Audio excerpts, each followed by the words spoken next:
बारामती आणि राहुरी विधानसभा मतदारसंघाची पोटनिवडणूक जी आहे ती जाहीर करण्यात आलेली आहे। काल निवडणूक आयोगाने दोन्ही जागांसाठीचा पोटनिवडणुकीचा जो कार्यक्रम आहे तो जाहीर केलेला आहे। 23 एप्रिलला दोन्ही जागांसाठी मतदान पार पडणार असून 4 मेला या जागांची मतमोजणी जी आहे ती होणार आहे। बारामतीत खरं तर दिवंगत उपमुख्यमंत्री अजित पवार यांच्या निधनानंतर बारामतीची जी जागा आहे ती रिक्त झाली होती आणि निवडणूक आयोगाच्या नियमानुसार 6 महिन्यांच्या आत जी आहे ते या जागा भरणं जे असतं ते बंधनकारक असतं। त्याच अनुषंगाने काल पत्रकार परिषद घेत या दोन्ही जागांच्या पोटनिवडणुकीचा जो कार्यक्रम आहे तो काल निवडणूक आयोगाने जाहीर केला।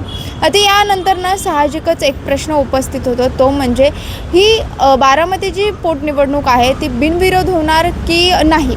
खरं बघायला गेलं तर मुख्यमंत्री देवेंद्र फडणवीस यांनी देखील ही जी जागा आहे त्याचा बिनविरोध निवडणूक व्हावी अशी इच्छा व्यक्त केलेली आहे। तर दुसरीकडे राष्ट्रवादी काँग्रेस शरदचंद्र पवार पक्ष देखील या पोटनिवडणुकीसाठी कोणताही उमेदवार देणार नाही असंच दिसते।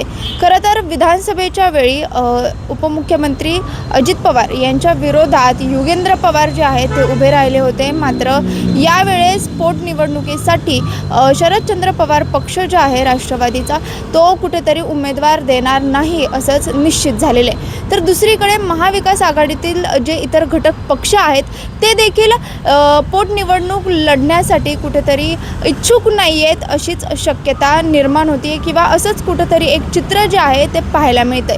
मात्र जेव्हा अजित पवारांचं निधन झालं त्याच्यानंतरनं बारामतीतील एक पुण्यश्लोक अहिल्यादेवी होळकर मेडिकल कॉलेजशी संलग्न एक रुग्णालय आहे, त्या रुग्णालयाला अजित पवारांचं नाव दिल्याने धनगर समाजामध्ये कुठेतरी एक नाराजी निर्माण झालेली आहे आणि या नाराजीतूनच काही जे नाराज व्यक्ती आहेत ते या पोटनिवडणुकीत उभं राहू शकतात अशी शक्यता कुठेतरी निर्माण झालेली आहे। त्याच्यामुळे बारामतीची जी पोटनिवडणूक आहे ती कुठेतरी बिनविरोध होऊ शकते याची शक्यता जी आहे ते धूसर झाल्याचं आपल्याला पाहायला मिळते।